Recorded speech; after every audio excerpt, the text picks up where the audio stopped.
একটা মস্ত বড় কাপড় থেকে কিভাবে ছোট্ট একটি রুমাল তৈরি করেছিলাম সেই পদ্ধতিটি আজকে তোমাদের দেখাবো। তবে তার আগে আমি বড়দের কাছে জানাই আমার ভক্তিপূর্ণ প্রণাম ও ছোটদের জানাই অনেক আন্তরিক ভালোবাসা। কারণ তোমরা আমাকে ও ইন্দ্রকে 5th ম্যারেজ অ্যানিভার্সারির উপলক্ষে আমাদের অনেক আশীর্বাদ করেছিলে আর জানিয়েছিলে অনেক অনেক শুভেচ্ছা। তোমরা আমার আগের ভিডিওতেই দেখেছিলে আমরা গিয়েছিলাম আসানসোল ঘাগরবুড়ি চণ্ডী মাতার মন্দিরে। আমরা ভেবেছিলাম জানো মায়ের কাছে যাব, কিন্তু যাওয়াটা যে এত তাড়াতাড়ি হবে সেটা বুঝতে পারিনি।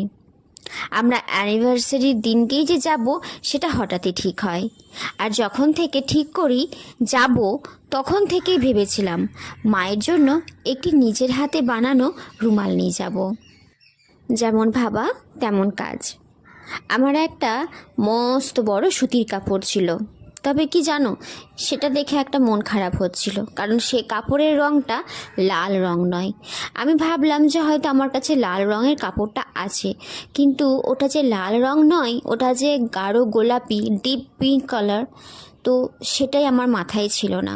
যাই হোক, এই কাপড়ের রঙটাও কিন্তু খারাপ নয়। দেখো কি সুন্দর টকটকে একদম পুরো গোলাপি। হঠাৎ দেখলে কিন্তু বুঝতে পারবে না যে এটা গোলাপি, ভালোভাবে দেখার পর বুঝতে পারবে যে এটা গোলাপি, এটা লাল নয়। আমার সেই মস্ত বড় কাপড় থেকে রুমালের মতন করে কেটে নিয়ে সেটিকে সহজে একটি ডিজাইন করলাম, পাশে একটু করে জায়গা ছেড়ে দিয়েছিলাম। কারণটা একটু পরেই তোমরা বুঝতে পারবে। এই দেখো আমার হাতের কাজ শেষ হতে ছুটতে ছুটতে দর্জি কাকুর কাছে চলে আসি রুমালের চারিধারে লেস লাগানোর জন্য। কি এবারে বুঝলে তো কেন রুমালের চারিধারে একটু করে জায়গা ছেড়ে দিয়েছিলাম? তবে একবার ভেবেছিলাম চার কোণে চারটি গোল করেই রেখে দিই, সেটাই বরঞ্চ ভালো লাগছে। আবার ভাবছি না, কেমন যেন ফাঁকা ফাঁকা লাগছে।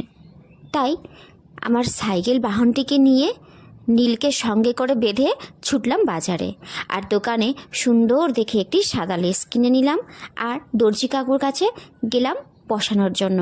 কাকুকে বলতেই কাকু সঙ্গে সঙ্গে আমার এই কাজটি করে দেয়।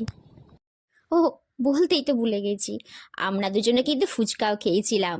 আর তারপরে যখন মায়ের জন্য রজনীগন্ধা ফুলের মালা কিনতে আসি, সেই সময় আমার দুষ্টুটাকে দেখো এক হাতে ফুল আর এক হাতে ফুচকা নিয়ে কিরকম ফুচকা খাচ্ছে।